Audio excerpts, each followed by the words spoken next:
Absolutely. Everybody needs love, as they sang. And so that's why we've been in this conversation about love, about friendship, about thinking about these things. So I want to open with a little story about that. Occasionally I drive for a ride-sharing service called Lyft, something like Uber. And so I do it, make a few extra bucks, also to meet some interesting people. And I can assure you, it is some interesting people. Like the one guy the other day who kept telling me, man, it's better for your car if you fly over these speed bumps at 40 miles per hour or more. I'm not going to do that. Sorry. Or recently I had a passenger, a young woman named Kimmy. When I arrived at her house, her roommate came out and let me know that she'll be out in a minute. And then she got in the car and she spent the 20-minute car ride texting some people as she's having a conversation with me at the same time. She told me that she's on her way to meet some friends for dinner. She told me that she recently moved here from Atlanta, and I asked her how the transition was going. How's it been since the move? She said it's been great. It's been pretty good so far. But she said that she suffers from some feelings of loneliness, that she feels very alone since she moved from home. So think about how odd this sounds for me to hear. Here she is on the 20-minute car ride, never looking up from her phone, texting friends. She's having a conversation with me. She's living with a roommate, and she's on her way to meet a bunch of friends for dinner, and she tells me that she feels lonely. I thought that was odd, but at the same time, I think we experience some of the same thing. That we can sometimes be surrounded by a sea of people and still feel lonely. That we can have 1,000 Facebook friends and still feel lonely. That we can live with other people daily and still have feelings of loneliness. Well, sociologists would say that you're not alone in your aloneness. We say everybody needs love because according to a recent survey that was just released a couple months ago, it was a huge survey of 20,000 American adults, and they found that 47% of them struggle with constant feelings of loneliness. 47% of 20,000 Americans. As well, they found that it's increasing in younger generations. That the younger we get, the more we feel alone. So, who would do such a big study? 20,000 people that they surveyed. Who would do something like that? Government agency, maybe? A nonprofit community group, possibly? Maybe it's eHarmony or Tinder. I don't know. No, it wasn't. It was Cigna. It was a health insurance company that did this massive study on loneliness.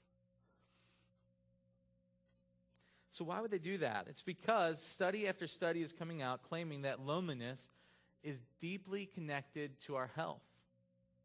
One recent study that came out said that loneliness is worse for you than smoking 15 cigarettes a day.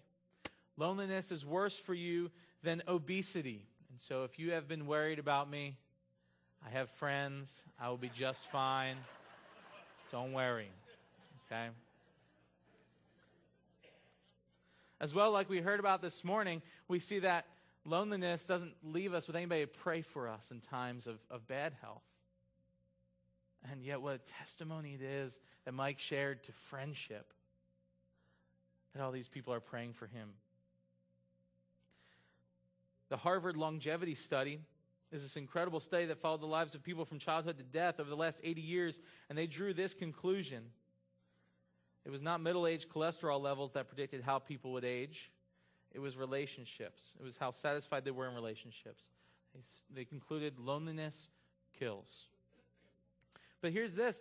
It wasn't just single people living on their own that feel loneliness, right? 47% of Americans feel loneliness, and in this same study, they found that only 18% of them lived alone. And so here we are living with other people. People live with a family, with a spouse, live with a roommate. We still suffer from feelings of loneliness. I know throughout this series, many people have been nudging their spouses when we talk about best friends, or taking pictures with children and celebrating the friendship with parent and child and siblings, and that's great. We need that. But if 47% of Americans are lonely and only 18% live alone, can I say that doesn't seem like family is enough for all our relational needs. I mean, can I say that? Like, family isn't enough. I know we're in a church, but can I say that? Family isn't enough sometimes. We need friends. Yes, family is good, but God has designed us so that we can have friends. I've even found that young couples will move from time to time, and even as a couple, you're living with somebody else, and yet you can still yearn for friendship. Like, for example, since we've moved here, nobody's ever invited us to Central Barbecue.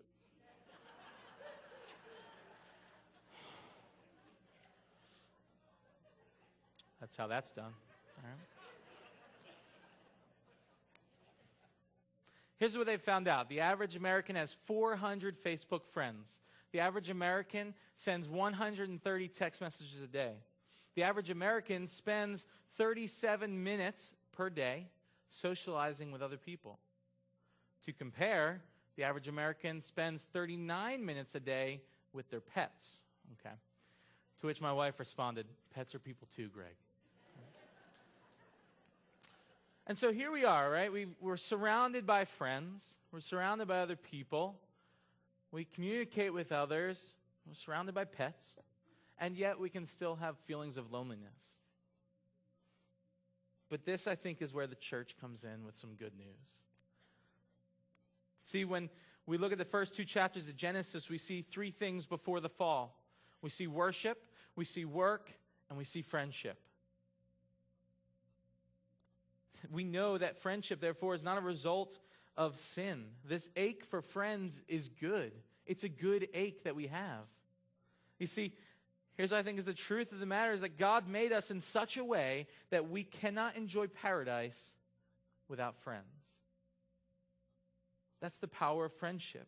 And so if you feel lonely, like Kimmy in the Lyft ride, like 47% of Americans, like so many others, you're not dysfunctional, you're human. And so instead of waiting for a health insurance company to tell us we're lonely, instead of waiting for culture and technology to add to it, we as Advent Presbyterian Church decided to do something about it. We're going to stand up and proclaim the solution. We're going to lead the way. We're going to give a gift to our world in being examples of what friendship can be. And so today we conclude a 4-week sermon conversation that we've been having about friendship. This series was born in conversations among friends on Advent staff, and we put together a promo video, and it certainly bonded us as friends. I have to tell you, this is our dedication level to this topic. That took 3 takes, all right? This guy is like one of the worst gum chewers I know. That gum was soggy every single time. I mean, it was dripping. It was disgusting. So we launched into this series to talk about friendship. We talked about friendship planted. Pastor Joe preached a sermon on friendship planted, saying that friendships begin in a couple ways. We see uncanny occurrences and deliberate habits while we look out for the needs of others. True friendship is marked by sacrifice and vulnerability and intentionality. Next, Pastor Joe talked about friendship watered with the story of David and Jonathan. We know that marriage takes time and energy. We know that parenting takes time and energy. We know that our careers take time and energy. But have you ever considered the time and energy that we need to spend in our friendships? And so friendship watered is when we pour that love and unconditional love into our friendships. Joe said that we don't need more interaction. We need more intimacy. You don't have to go looking for more friends. You don't have to really go looking for better friends. You just need to be a better friend. And then finally, last week, we considered friendship flowering with the story of Jesus and the apostles. Joe made this radical claim for us as a church, that the primary metaphor for the church is not a collection of families, but rather a cooperative network of friendships. Friendship is the building block of Advent Presbyterian Church. And so what we've tried to declare throughout this series is that friendship is true, it's real. And this is something that's not ordinary. This message is not something that will just simply ride with the current of our culture. This is something that's radical, it's extreme, it's out of the ordinary, it's extraordinary for our culture to hear that friendships are real and true and valuable and important. And so that's what we're trying to do as we try and give this gift of friendship to the world. Friendship is at the heart of the message of the church. See, even consider that 50% of American adults are single today. Yet our culture, I think, values romance and familial love above friendship love. So if we're going to be a church that values, if we're going to be a church that builds around family relationships, if we're going to celebrate romance, if we're going to sit with the same people with whom we've sat all week, then we're going to fall short of our ministry to the whole community at that point.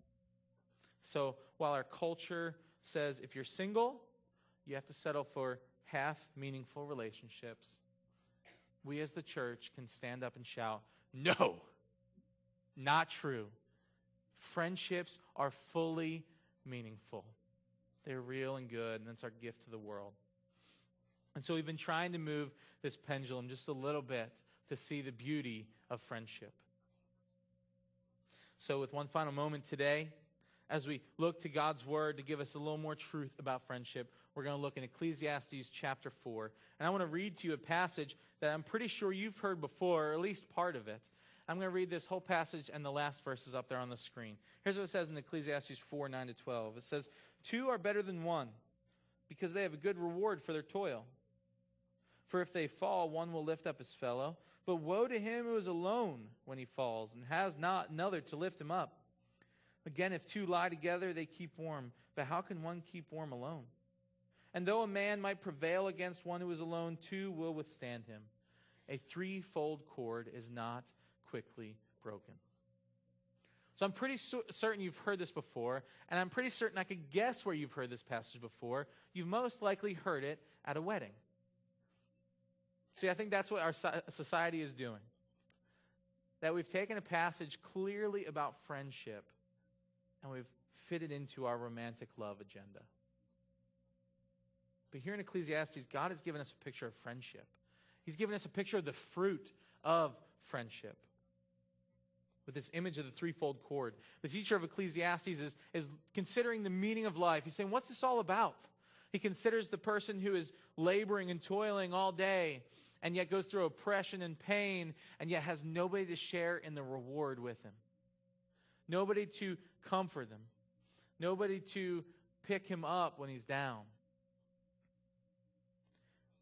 So his conclusion in this passage mirrors God's line from Genesis. It is not good for someone to be alone. We see that 2 are better than 1, so they can share in the joys of life together, so they can protect one another, so they can comfort one another, so they can push each other forward. And God is shouting to us through this passage, listen, you'd be a fool to not invest in friendships. But then he adds to this passage this last line, an interesting line. He's been talking about 2 people this whole time, but then he says a threefold cord is not quickly broken. So you've been talking about 2 people, what's with this third? So on the ground level, I think here's what the teacher of Ecclesiastes is saying. He's saying that true friendship is open to the other. So haven't you been frustrated when you come across that friendship that's so closed off? It's like impenetrable to get into that friendship. It just seems like whenever they walk in the room, it's just those 2, right? And you can't get in there. Have you ever been frustrated by that? Have you ever been a part of that, though? It's not good. It's not healthy.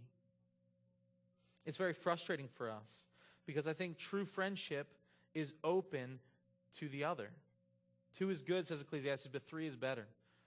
True friends will be open to adding more. C.S. Lewis says it this way. He says that when we add a friend, it calls more of the other friend into being for us. So that when we add a friend, we actually get more of that first friend. So I want you to check your friendships, to think about how open they are to others. If you claim that your spouse is your best friend, how closed off are you there in your friendship love? Are you open to the other? Are you willing to invite a single person along to dinner? Is your small group open to others? Or is that closed off? See, if Advent is going to be a cooperative network of friendships, we must be friendships that are open to the other. or else we're going to end up being a cooperative network of arrogant cliques at that point.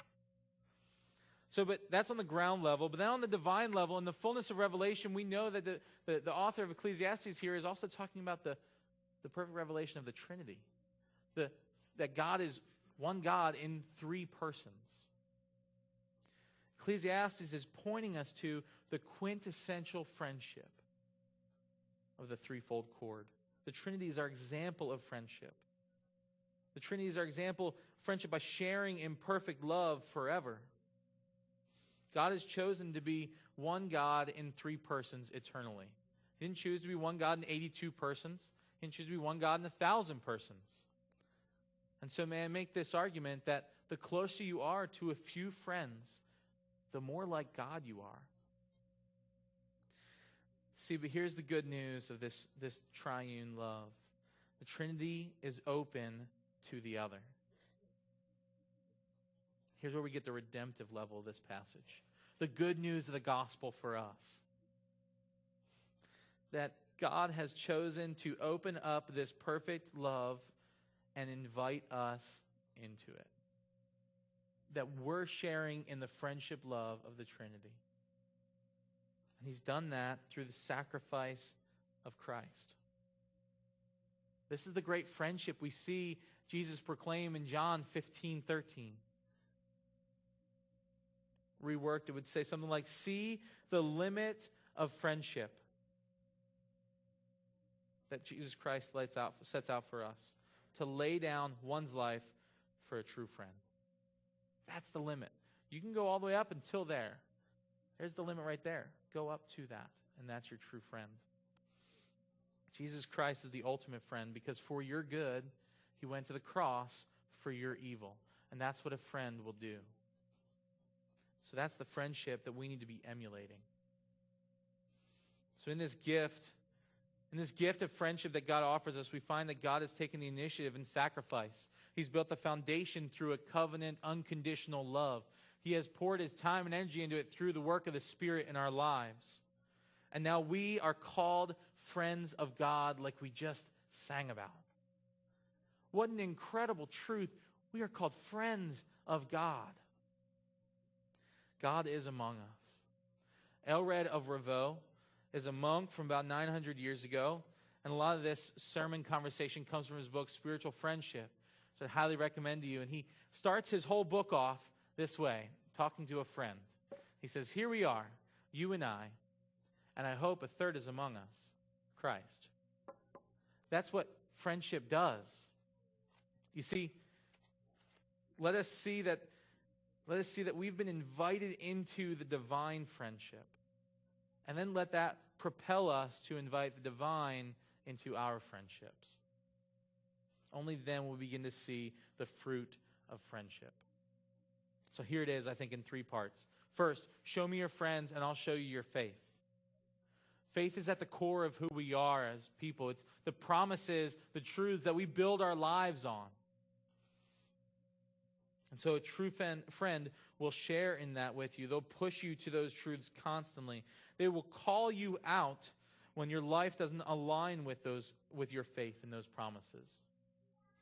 So, the question is, if I spent time around your best friends, would I be able to tell your faith?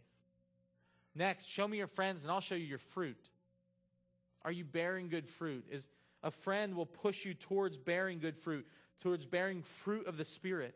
You see, we all have friendships at times that have been built around sin. We have friendships that really all we do is come together around sin. We'll gossip, or we'll lust, or use foul language, or we'll talk badly about others. And that's what our friendship is built on.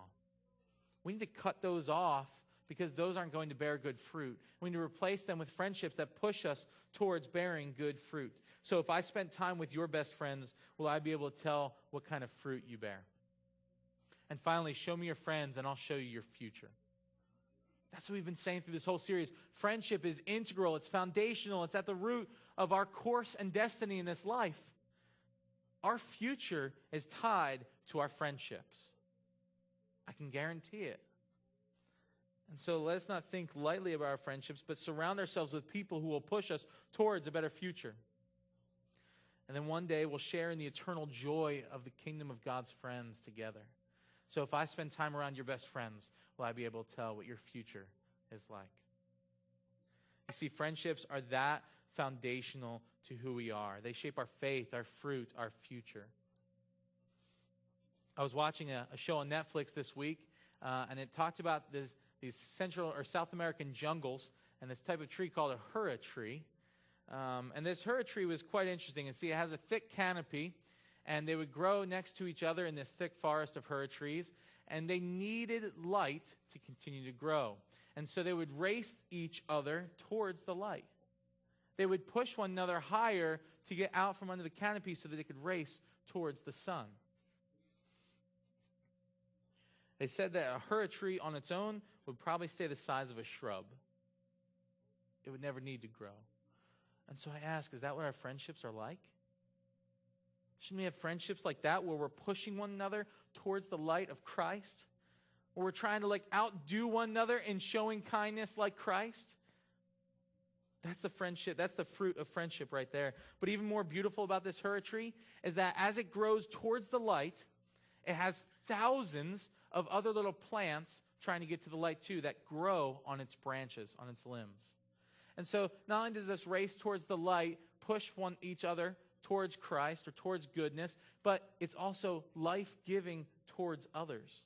Are your friendships like that? Are they so closed off that it doesn't give life to others? Are people nervous when you as friends are in the room? Or does your friendship push one another towards Christ and then have this abundance of life that you're sharing with others out of your friendship?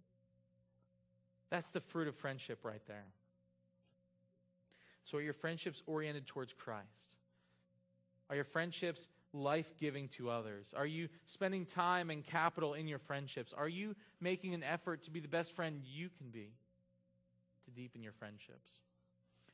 Let me close with this story. There was a man who was out on a boat one time by himself, and he crashed up onto a deserted island, nobody else there.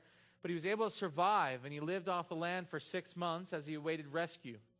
Well, one day, finally, rescue came, and they pulled up to the shore, and he got on the boat. And as they're pulling away, the captain of the boat saw 3 huts on the shore.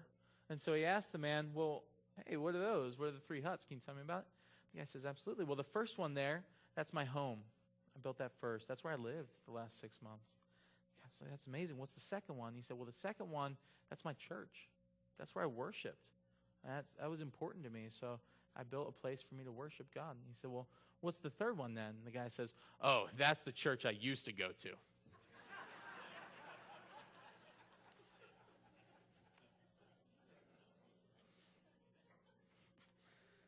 See, here's the truth of it. If I was the only one in this church, it would still be full of hypocrites. It'd still be full of somebody who is not worth being a friend. If I was the only one here, it'd still be full of people who are unlovable. And yet, the Trinity opens itself to me and invites me in through the sacrifice of Christ, that great friend. And then friendship then grows from there. And we become people who are propelled by that. Certainly that's enough to propel us to friendship with one another. True friendship that's planted in sacrifice. True friendship that's watered in an unconditional love. True friendship that builds the church up and is open to the other. That is our path if we're to see the fruit of friendship. And I hope we do.